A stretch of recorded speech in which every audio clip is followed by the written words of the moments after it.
In this episode, we talk about Model 3 arriving in Europe, a rash of non-Tesla EVs announced at the LA Auto Show, and some recent Elon interviews. Let's go! Dipping in my Tesla. Dipping in my Tesla. Dipping in my Tesla. Dipping in my Tesla. Howdy, folks, and welcome to episode 11 of Supercharged Podcast. Whole gang is here today. A very, very special holiday edition. We're just within a week till the Christmas, and I think Hanukkah just ended, and all the holidays are going down. New Year's. And we found the time in our busy schedules before everyone's going away and families are coming in and whatnot to bring you guys an episode that maybe you can share with your loved ones around the holidays. That's exactly what everyone Merry wants. Christmas. What else would you want? Here is Merry the Christmas. podcast. Here's a podcast. So a lot of stuff going on, and we know we've done a couple of really Tesla-centric episodes recently, but even though we're all Tesla drivers, we do this show, because of our love for EVs in general, not just Tesla, and we have a lot of non-Tesla related news on today's episode, as well as a little bit of Tesla news. We'll still throw a little bit of that in there, but maybe some pretty decent developments going on with some other EVs. Yeah, we do. We've got a lot. We got a whole plan here. Yeah. Lots of things to talk about. Yeah, we spent time making an outline and stuff and got a little thing to go over. David made the outline. We sat here. Yeah. You listened. You contributed. It was there. You were all involved. David, do you want to kick it off? Yeah, sure. Oh, wait. The guy with the outline. Okay. So, the first thing you guys mentioned to me, actually, was Model 3 deliveries are going to start in Europe. So for anyone who's listening in Europe, well, thanks, first of all. Yeah. Yes. And I'm sure you guys are all super excited to be configuring your Model 3. And I think the headline that I heard was around February. But Ryan, you knew something more perhaps around like kind of the volume of there's a rumored report, and I believe it's in Amsterdam, or not Amsterdam, but somewhere in the Netherlands, wherever the port is that they bring their Tesla ships to. They do actually final construction there at their factory in the Netherlands. So I think they send like 98% completed cars, and then put a screw on or something to meet whatever tariff kind of regulations they need to. But I guess the report out of there is that they're expecting, starting in February, 3,000 a week delivery. So in other words, the port and however their supply chain there from the port goes is gearing up to handle 3,000 vehicles per week coming in. That's a crazy number. Is there any talk about, is this like two ships, like you could roll on, roll off? Those are completed cars. Or you can ship them in containers, like half, not half completed, but 98% complete. I'm making that 98%. Oh, okay. Or whatever, partially complete. Yeah. We'll just call it. I mean, like, how do you get, like, this is the question that I think we should all like try to figure out.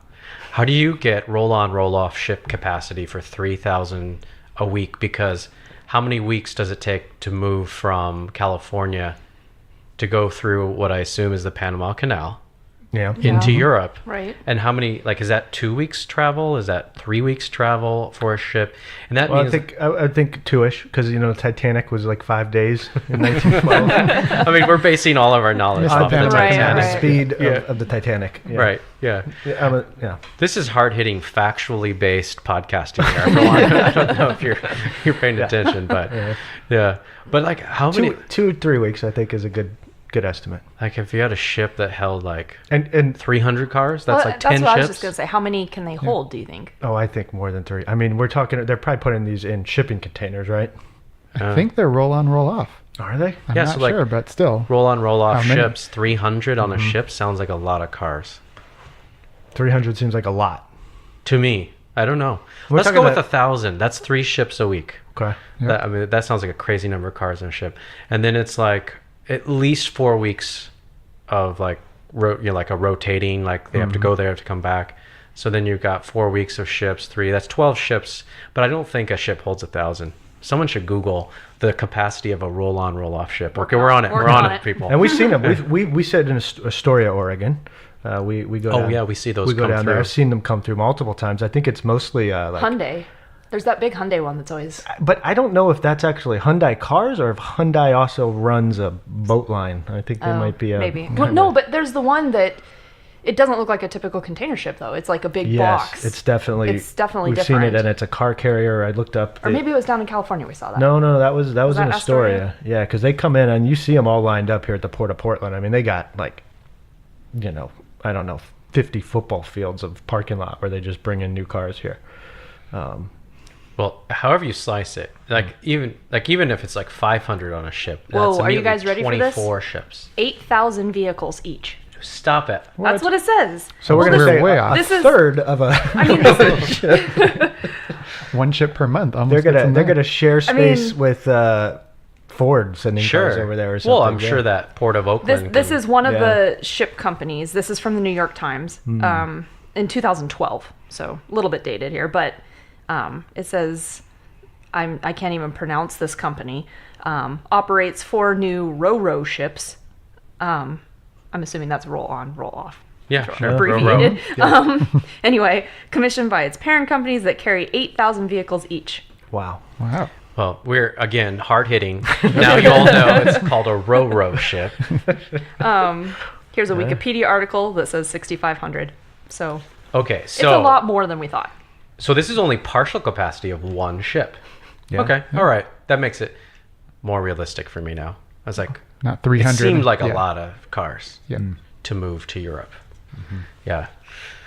Well, the best wishes to all our European listeners who have ordered and hopefully will receive theirs soon. I'm sure if you opted for the performance model, you'll be getting yours sooner.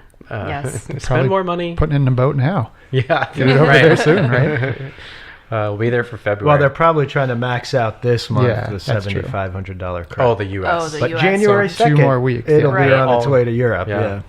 I wonder if the wait will be longer now. So in the maybe US. maybe that gives us an idea of maybe it's a month for things to get over there, get assembled, and delivered. Because That might be realistic. if they're That- starting, assuming that they're going to start the beginning they of next start quarter. in January. Mhm. January 2nd, they're all going to Europe right now. Yeah. Yeah. And then ship them around Europe. So, yeah, it makes sense. Well, the other thing I want to talk about. Well, and just to go back to that 3,000, if the factory's putting out maybe 6,000-ish a week right now, we're saying, right? Somewhere in that ballpark. right. Yeah, that makes sense. Half capacity going to Europe. And then the other 3,000 are going to be the leftovers for the U.S. here until they finally release the short range, which my guess on their timeline on that is going to be when they can't sell 3,000 a week performance and full-size batteries in Europe anymore, right? And then that's when they'll kick down to that They can probably. keep the. Yeah. Yeah. They'll probably even have higher capacity at that point. Yeah. The other thing with the excitement of the European deliveries is that it's official. The Model 3 in Europe will come with its charge port as a CCS plug. Now, CCS does come in like a European flavor and a North American flavor, but still, it's still CCS. It's pretty universal in those two continents. Is that, do you know, is that because of the voltage difference in the... I think EU? I think the plug type is just driven by what they see happening in the industry over there. Okay. With plugs, most of the big charging network places in Europe are rolling CCS support exclusively, and Porsche and VW are behind these 800 volt charging systems that can get 150 to 300 kilowatts of power into the battery at once, and so these big charging companies are doing CCS because CCS supports that level of power. And I think so the other thing to accompany this, I read on the saw photographic proof, Tesla is starting to roll through their supercharger network in Europe and putting 2 cables on. So they're removing the singular prior supercharger cable, and then they're putting in the a dual headed one that works with the old plug for the existing S and X owners, and one that is the new CCS plug. So does that mean that other brands that have a CCS plug will be able to use a supercharger? Well, It means now that it will physically connect, but the software... They have to be capable of... Yeah. Okay. The software. So I think it does open the door to Tesla being more cooperative in Europe in the future. And so far, when they come through and do this dual head swap in the European superchargers, they are putting a sign now on that supercharger post that says Model 3 priority. Oh. Smart. So And that's because the Model 3 couldn't use the other ones that are unchanged. Oh, Now, are they going to interesting. instantly change S and X deliveries in Europe? If you, because I'm assuming if you're in Europe right now, you could order an S or X right now, right? Yeah, you can order, but Would it come? Will What it would come it I come mean, with? I've seen no announcement to that. The But thing, you'd think it'd have to follow pretty quickly, right? I mean, why wouldn't they change all that if they're going to do? well, the charge door in a Model S and X they're quite similar, and the physical space behind that little door isn't big enough for a CCS plug. So they would have to do some They have to body work. redesign at least that light in the back. There's probably room on the rest of that light They'd have to assembly move that it you could- closer to the light. Yeah. Um, Or they could just, like some other EVs have, just build a port right below it that looks like a gas port. And to speak to that, they already have that going on for China deliveries. Okay. So China has a S and X are standard like that in China. Right? Yeah, they have a metal door. Right, like a standard gasoline on Yep. normal cars. Yep. So they could start to use that body work in Europe potentially. I don't know. That would probably be the easiest way Yeah. for them to re-gear. The factory's already geared for that in some regard, at least, you know. So my excitement with this is in North America, Tesla has a proprietary connector that no one else uses. It's very elegant looking. It's very small, sleek. It takes supercharging. But I think that this is a sign that Tesla's starting to consider maybe we need to go to the standard for the success. Like, again, if our mission, which they state often, is to advance the sustainable transport, or however they phrase that, then they're like, oh, then we also have a responsibility with the charging standard. And so I think that And- this is a sign of what could happen. And potentially money to be made from the supercharger network on other vehicles. Yeah. You know. Yeah, so hopefully they'll have adapters for us in the future if we don't swap to a new car. The announcement did say that the S and X CCS adapter is coming, that they have. For Europe, yeah, right. Well, that's exciting. Heard any other Tesla stuff before we move on to not Tesla stuff? I had to get a new charger put in my car. A new charger?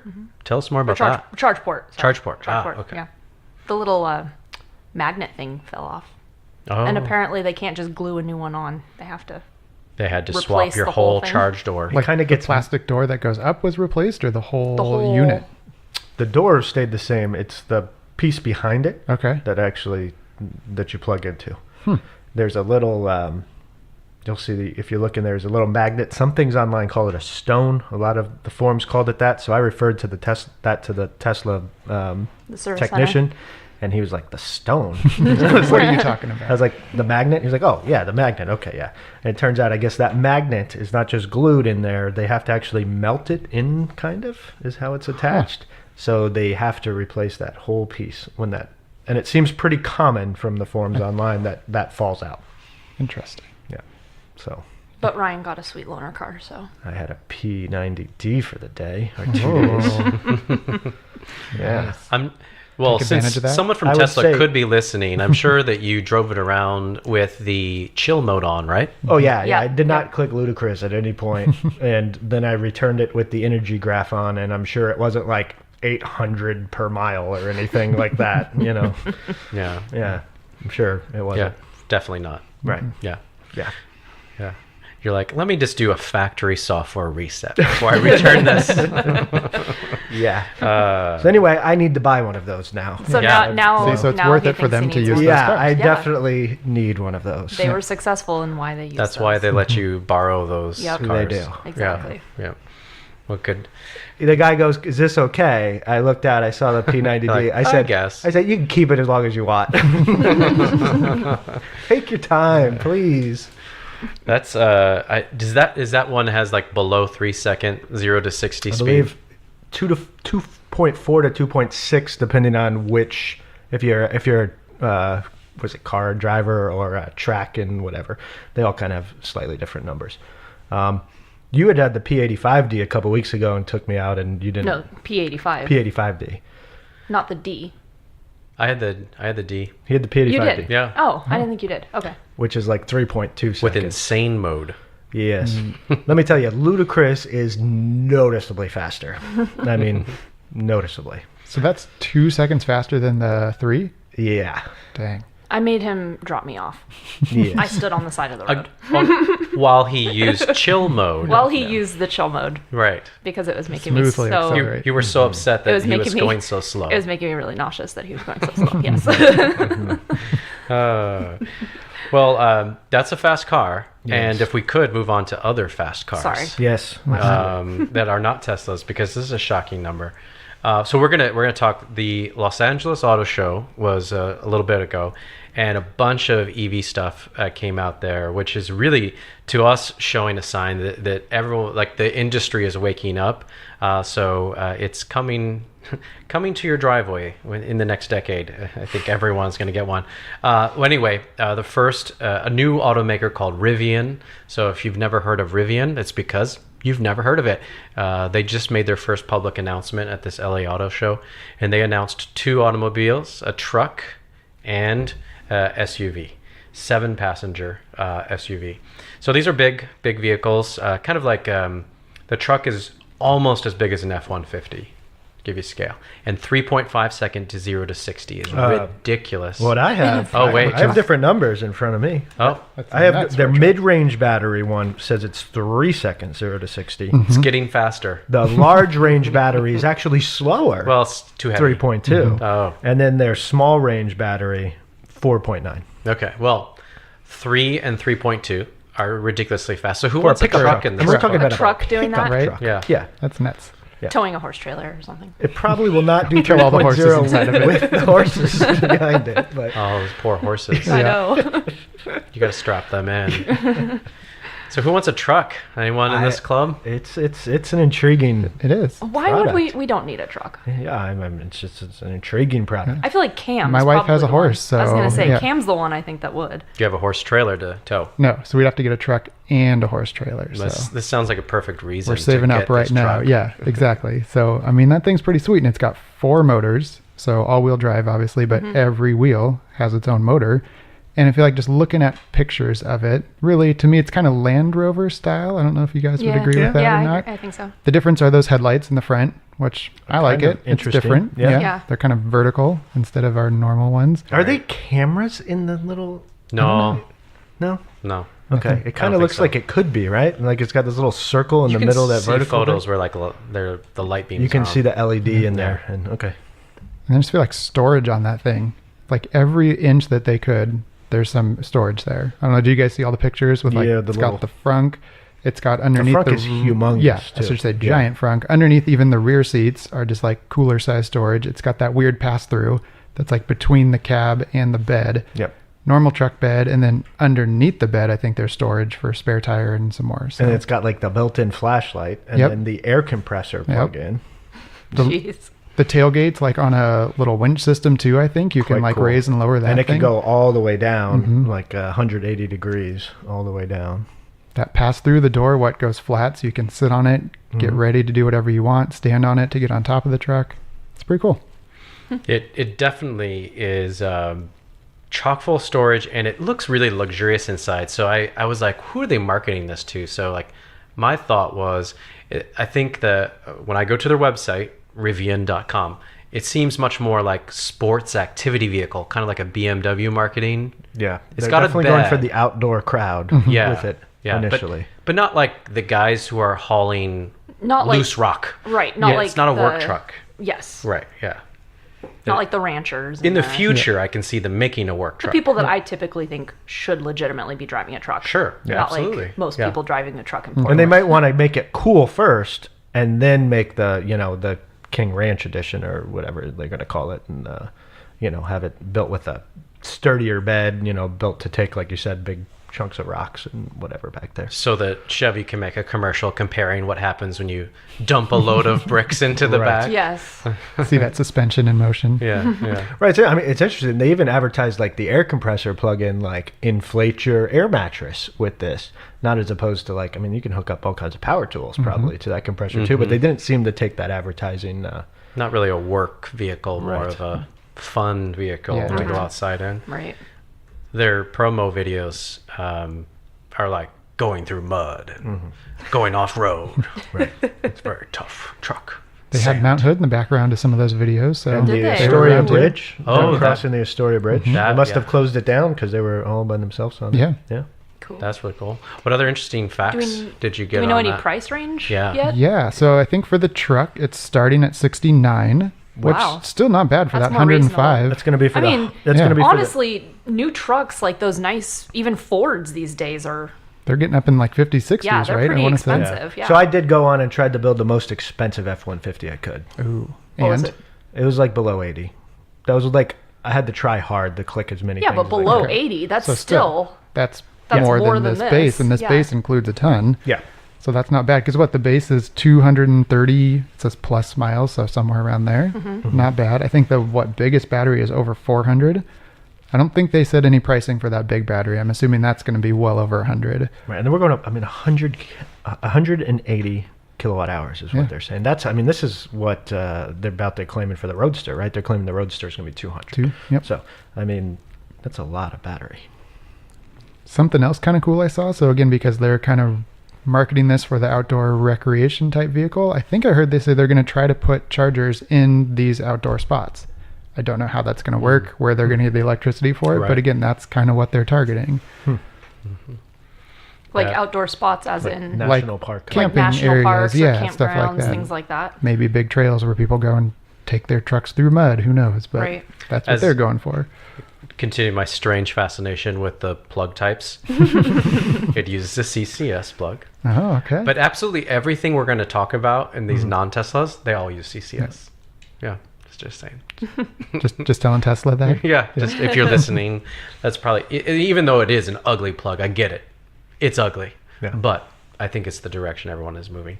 So, yeah, what other, like that those are huge batteries options. That I have to imagine the range, Is the SUV similar? More or less range. Did you get any data on that? Yeah, so it looks like SUV, they're the same battery sizes, and range it looks like pretty similar. So instead of 230 plus, it says 240 plus. Instead Oh, of okay. 400 plus says 410 plus. So So not Close. having the bed shape gets you slightly more range. guess so. And are these going to have like towing capacity? I believe so. Like I you believe could- it was Yeah. 12,000 pounds, 11,000 pounds Really? they listed. Okay, yeah, that's which pretty is reasonable. which is like double an F-150. Yeah. Right. Yeah, it says trailer weight rating of 5,000 kilograms for the That's- truck. Okay. yeah, So, So, yeah. 3,500 for the SUV. Which is So yeah, that's- like 11, 12,000, 12, something like that. yeah. Yep. Those are pretty sweet That looking. is. Now, what's the range when you Yes, pull a again, I'm 12,000 sure that's- Right. pound Less truck? than half of whatever they're Oh, I would say advertising. I'd way say like more a than half. quarter. Yeah. You probably go from 400 to 100 doing that, but Uh, we'll see. An interesting fact, since I used to live in Illinois, they purchased a assembly plant from Mitsubishi in Normal, Illinois, and that was coincidentally the first supercharger location for Tesla in Illinois. So I was quite familiar stopping, and every time you get off the highway, in order to go to the supercharger, you would drive by that Mitsubishi plant, which its last thing assembled there was also an electric vehicle. It was the IMEV, the egg-shaped one from Mitsubishi that was, you know, like it burned the eyes when you They looked sold at like it. 6 of them. Maybe. Yeah. But that's, I mean, it's a very similar story to how Tesla got their Yeah. factory too. Yeah. So, Yeah. you know, wish them the best. And their offices are very, they have a Detroit office, right? Mm-hmm. They have a London office. I think so. And then I believe Bay Area. a Bay Area and a LA office as well. Yeah. So they're kind of, They put it in where they can attract talent, I think, to I think you're right. Yeah, I think that's, to be a company. yeah. And the cool thing that I think is that they went in stealth mode for the last 7 years, and they didn't talk until they had something to say, instead of just hot air. I read they'd made a couple statements maybe like 4 or 5 years ago that they're going to make a plug-in hybrid for a while, and then they just backed down from that and said, "No, we're just Go all we're the just way. going electric." Yeah. Any other Rivian stuff? I guess they also said they're going to have, similar to autopilot technology, right? Oh, Yes. that's right. So, Yeah, some autonomy. I don't know how much detail they went into, but they're claiming. The one video display, okay, it's got nice screens in front of Mm-hmm. it. It's got very much like the Tesla Model S and X, where it's got a big binnacle display and then the middle display. The middle display is actually more like the 3, kind of in that Wide. landscape mode. Mm-hmm. But in the autopilot-ish mode, whatever they're going to call it, it's actually a front-facing camera. If you look at the videos they kind of showed.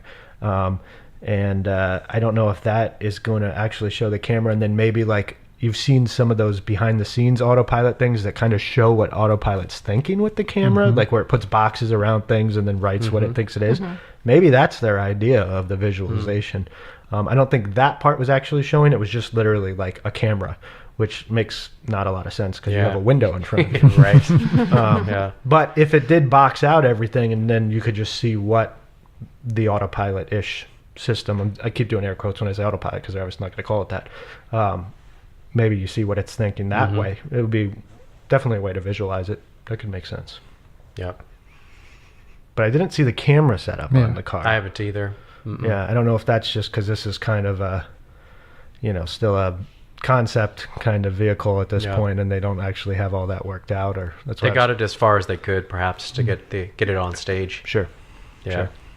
Well, I guess the biggest thing, which we didn't say, was 2020, right? Is when they say this thing's coming out. That's pretty and when fast. you can buy it. That's soon. And Yeah. we're almost 2019, so that's We should have asked if it's him. Is real, that not bad. Elon time? yeah. So we'll see. So do you guys also work on the Elon time? Yeah. Is that your schedule, or Yeah. you guys have a different thing going on? Yeah. But good luck to them. I mean, it's a nice looking car, and at this point, there's no other comparable product. Tesla's teasing coming out with the pickup truck, and maybe it's going to be kind of a race between the two of Now them. will be more motivation for them to do it. Yeah, I think first to market probably would mean a lot to Rivian in that situation. That Tesla obviously already has a lot of infrastructure in place that they don't. So that first to market might come down to be pretty important for them there. Yeah. And Elon's also teased his pickup truck's going to be like really weird and kind of not a normal pickup truck, which might limit its audience a lot too. So that Right. might be The potentially a misstep one by photo Tesla. that I saw fairly recently, I thought it looked pretty hideous. Well, I think those are all just Yeah. artist Are they all just, like, concepts. yeah. They do keep showing that one that was from the semi-unveiling that I'm not sure if I think that's it was actually a joke. I hope think it it's was. a joke. Yeah, Yeah. If you want to sell a lot, it needs to look like the F-150. yeah. Because that was the pickup with the pickup in the bed, right? That was Yes, Tesla's yes, that's the picture. one Yeah. that kind of comes around. And then there's a lot of other, if you Google it, there's a lot of artist kind of interpretations. A lot that look more like the Model S, which I could see them doing. They like that aerodynamic, which pickup trucks usually don't have, that can be done in an electric car because you don't have to put a big engine in the front, I saw one the other day that looked like it was basically just a Model X with giant tires on it. It looked really dumb. Right. And Tesla certainly has embraced the aerodynamic thing, so Yeah. it could look something like that. I would not be shocked. Yeah. Can we move? We'll hit up these other cars faster. Yeah. Let's do another concept real quickly from Audi. On the e-tron line, they have the Audi e-tron GT concept, which is a four-door. So just we're showing that. You should Google that if you haven't. Pretty sporty. Very sporty. It's a Model S competitor. Sure. That looks like something my dad would love. Yeah, it's a very attractive looking car. It is a concept at this stage, but it seems like their announcement was like, we intend to produce a sedan in that space. This is our thought behind it. It's got like a fake grill on the front. Yeah, It's kind of funny. It definitely like it wants to wear the face of Audi, Right. like and not be too different. Yeah, I don't know. I don't have a ton of information about that one. Just to mention it, Google that one if you haven't seen it. It's a very attractive car. More information to be had on moving to one more concept, the Kia Soul EV for 2020, because there is a 2019 model. They're very different. And so 233 miles of range in the hamster car, the Kia Soul. It's pretty attractive. I tease about the hamsters, but it's actually, for like a little hatchback, it's pretty attractive looking car. Yeah, especially in this new, it's got new sheet, body work and everything for 2020. So 233 miles of range, that's pretty good. But a car you can soon buy on the West Coast here, the 2019 version of the Hyundai Kona EV with 258 miles of range. That's much more than Wow. Yeah. that the Model 3 standard range is expected to have. And it is going to retail for, before any incentives, $36,450. That's good. That's what That's- they need to be doing. That's an exceptional number. Exceptional Perfect. number, yeah, with Hyundai. So the only drawback about that is that they're not selling this across all the states. So it's kind of typically when you hear that, it's extreme West and extreme East Coast availability at first, and then they'll watch the sales numbers, and then they'll bring it to other markets as they can. So that's a bummer because that's a really compelling EV product, and it's fairly attractive too. The Hyundai Kona. Yeah. It's a small four-door SUV.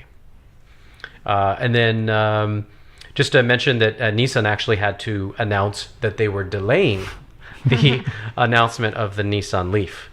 So there's a rumored 60 kilowatt hour battery version of the Nissan Leaf to come, and it's supposed to have Which would be a very compelling product. it's supposed to have active cooling so that it can do fast charging Yeah. and not fall apart like the current one does once it fast charges. I mean, not literally fall apart, but like it doesn't fast charge after twice. So kind of a critical error.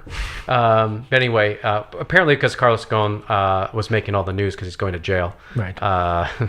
that they didn't want to have their Nissan Leaf marketing stolen by that story. Right.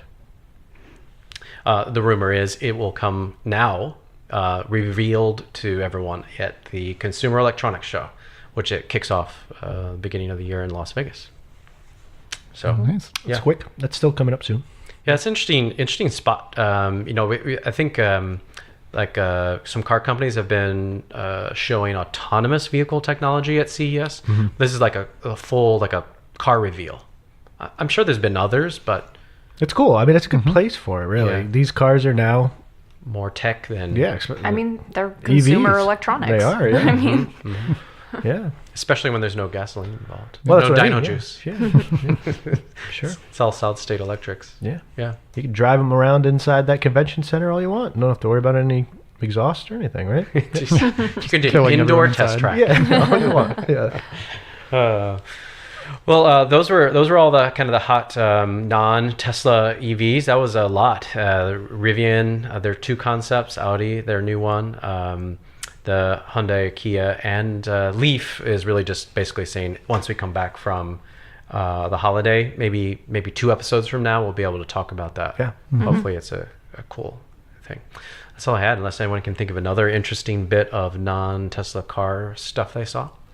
No, I No. think that kind of brings us into GM's announcement. Which, let's start this out. I know, David, you loved your car previous to your Tesla, so a little RIP to the Volt. It was a Rest in peace, Chevy Volt. it was a good product. Yeah. It definitely it kind of launched that mass market, maybe even before Tesla did, into the EV plugins. Yeah, to have a big- 2009, 2010, they started making a good amount of them. And it is now one of the discontinued vehicles coming out of the GM plant closures. Yep. But from a positive side, from the EV perspective, this is kind of a pivot to GM announcing that they are going to try to move towards more and more EVs. And Mary Barra over there, the CEO of GM, seems very committed to that still.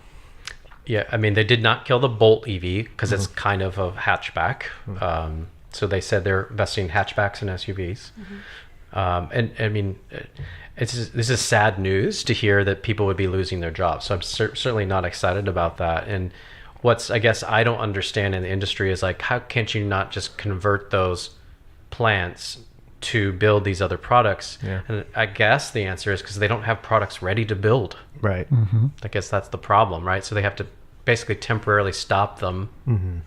And then, people get laid off at that point. So Yeah, I mean, to come up with their new vehicles, they're probably talking 2 years before they would. So what do you do in those 2 years in the interim? sit with that idle. Factory? Yeah. Just what I hear is there's Tesla rumor that Elon talked about it in one of his recent interviews that said we would be interested in looking at one of those plants. But I don't think GM's necessarily also, and I think he clarified that if they're willing to sell them, but I don't think GM said they're going to That's sell an those if, right? factories. Yeah. Yeah. I think there's always the option right now. They might be thinking the same thing. We kind of mothball them, and if we need them in 2 or 3 years when we have a product, We're well, rehire. we've still we can got try those to things, yeah. rehire them and do it, so that's kind of how that industry works. I mean, it's, Tesla did a similar thing, right? Laying off 8 or 9% of the workforce back in May, June. So it's a common thing in the auto industry. They go in these spells and then they got to build up a new plant, and you can't just pay everyone there for their 2 years in between, but it's a really tough spot, like you said, obviously for the workers involved, so definitely a tough spot, but.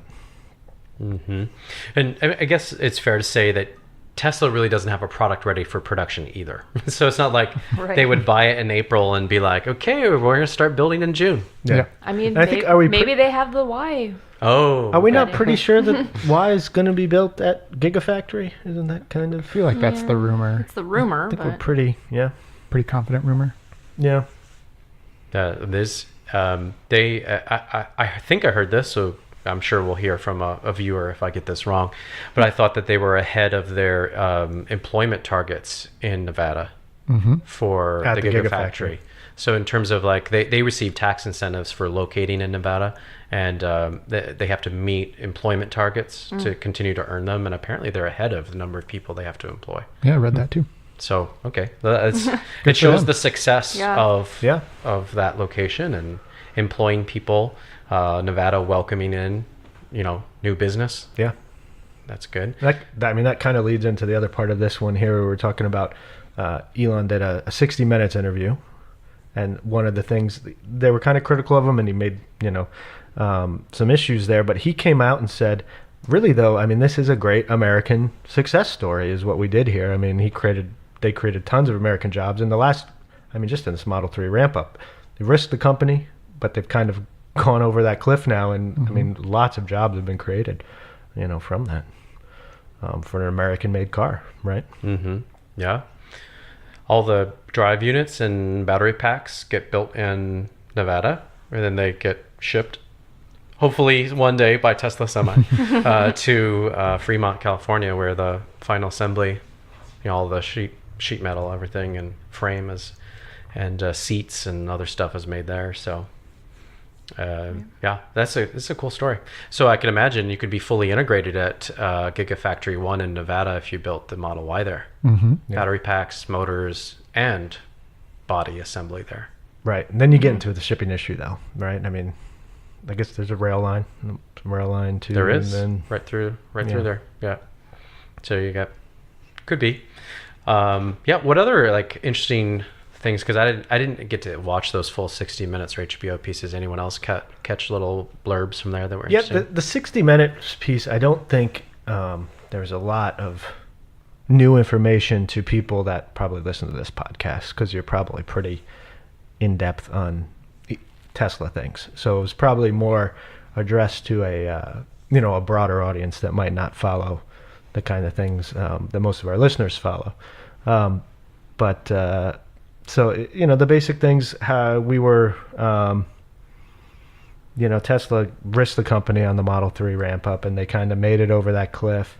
Talking a little bit about the tweeting, Elon still backed up that he had no respect for the SEC. He said that in the interview, which was kind of bold. But then there were some kind of editing things. They asked him, the way they edited it, when the question was, you had to leave as chairman.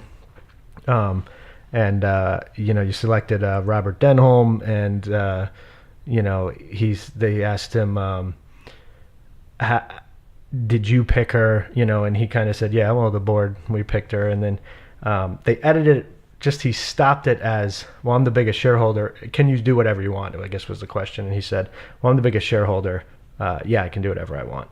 And then he kind of took a lot of offense to that on Twitter. He said, you might want to release, the whole statement, because then he continued on with 2 paragraphs explaining in the past it comes down to shareholder votes, and I hold a third of the shareholder votes almost, so I really only need to convince 15% of the other people to do what I want to do, and then they'll do it. So he said ultimately it's up to the shareholders, but in the past they've tend to agree with me, which is probably pretty true. But they cut it off just as like a one-line statement, like, yes, I can do whatever I want. Almost effectively, he can't. So Right, right. Even when he's not. He did explain it like from a thought process that probably makes a lot of sense. Like, shareholders in Tesla tend to believe in Elon, and they're probably going to back up most things he's going to say. And he makes a good point. He already holds, 30-ish% of the vote, so you don't need to turn a lot more people to get it to 51%. Seems pretty easy. Yeah. So, just editing issues there. That was kind of. They definitely seemed to want to take it the direction they wanted to take it with editing, for sure. The short, more headline grabbing version of that answer. Yeah. Well, I thought of something off script here real quick. We're getting close to the end. We wrapped up the outline. I know. Now we're just going on random we're stuff. Going Here rogue, we go. Going rogue. We're getting close to the end of the quarter here. Coming up, and obviously the end of the $7,500 full tax credit. Cuts in half. Exactly. Yeah. January so, 1st. Just an interesting thing that I happened to notice. So I know Phil, our local Portland Tesla Owners Club president. I guess he's president, right? I got his business card here. Let's just double check it's president. He posted president. that he was starting to look for volunteers again to what Cam and I did back at the end of last quarter. Oh, yeah. To come help with their owner deliveries. supported. But interestingly is I also follow. Is that going to be on New Year's Eve? That's what they're going to need the people? I mean, I suppose, yeah. Be a good New Year's present. Yeah. I mean, yeah. But I follow various different Tesla Is there going to be like... And you keep cutting me off. Is there going to be like a party there? Like a countdown? Like they're going to deliver cars right until midnight trying to get the tax credit? That would be fun. We just found what we're doing for New Year's, right? Yeah. But anyway, I can't even remember which group it was that I read this in, but up in the Seattle area, apparently they said that they don't want volunteers this time around. Okay. So, yeah, I just... Didn't work out up there. Apparently they feel like they're staffed enough for it or something, but... Well, that's where they should get to the point where they're optimized enough to do that. Yeah. Right, Yeah. exactly. But... But they do run a weird schedule, right? The way they've been operating, like, and after January 1st, as we're kind of talking about, they're going to send all these deliveries to Europe, assuming basically the U.S. deliveries are going to be cut in half, like, immediately after that. So they do kind of run a, like, got to go up and do it, and then cut down staffing too. Yeah. Well, good. We've got any other last minute stuff? I think one thing I'd say for all our Tesla bigwig engineers or software guys That are listening. Yes. that are listening to this, because there's probably hundreds of them, make those wipers go faster. They are Thank you. not sensitive enough in the rain. In the 3. Yes, in the 3. In the S, it's great. But yes, I completely agree. That was my one complaint I was going to bring up today, and then I was like, I don't want to sound like a whiner, so I let Cam do it. I'm going to whine about one thing, and that's it. Because driving here, it's Yes. raining, and it's almost like, I think because they use the camera now, right? Yeah. So the bottom of the windshield, to me, seems to get more rain on it. The top doesn't, and it's waiting until that top is covered, then it wipes. And it's like a good, I'd say 2 or 3 seconds later than I would if I was Yeah. doing it by hand. I've almost completely just put it on manual Yep. now. I don't leave it on auto anymore because it just isn't sensitive Apparently, I enough. just suck it up. Yeah. But I found the S not to to be say they can't be better. I most- agree with you. They can be better. Like 20% sensitivity, just change it up like that. I Would be agree. good. Supposedly, so there is an Elon tweet. If you go back into his Twitter history, he says there's a new neural net for rain sensing coming to Model 3. So they're aware of the problem. I don't know what version but of does that software is going to mean- come in. but Okay, it's- so that means it'll be included with like a software update, not gonna that be a the new software vehicles update. that are coming up Yeah. are going to. No, the neural net is the programming that combines multiple cameras. Okay. And kind of like it's the computer way of thinking is what that term says. So apparently it's going to think in a different way about sensing rain. Well, good. Yes. So hopefully that means faster wiping. Yes. I hope so. Don't slow it down. Yes. All right. Well, happy holidays. Merry Happy Christmas. Merry Christmas. Yeah. And safe Happy travels. New Year's. Wherever you are heading. good luck if you're getting a new Model 3 before the end of the year. Yeah. Or an SRX, so whatever it is, a Tesla before the credit expires. And there seem to be a lot of deals out there. So if you wanna use one of our referral codes. Referral codes, then yeah. go get. They seem to have. You can probably get one in a couple days. Canceled orders. You or get whatever somewhat they have. 6 months of free supercharging. Mm-hmm. We get apparently a picture on some rocket. RAM sent up to Launched to space. Or use anyone's referral Live code. forever. Too. I mean, Yeah. but if Doesn't you're gonna matter. get it, use someone's referral code because Yeah, you do get 6 months. get for yourself some free supercharging. supercharging for a little bit. For sure. At least it's not for life, so that you don't clog up the superchargers. Okay. All right. Well, Merry Christmas. Merry Christmas. We should Bye. see you next year. All right. Yeah. Yeah. Engine on hum, and I'm driving an electric, helping out the planet, plus I'm feeling real sporty. New type of swag, looking cool when I'm 40. Supercharged Podcast is presented by David Zygmunt, Ryan Vinton, Cameron Larson, and Angela Vinton. Portions of Dippin' in My Tesla are courtesy of Jay Brave.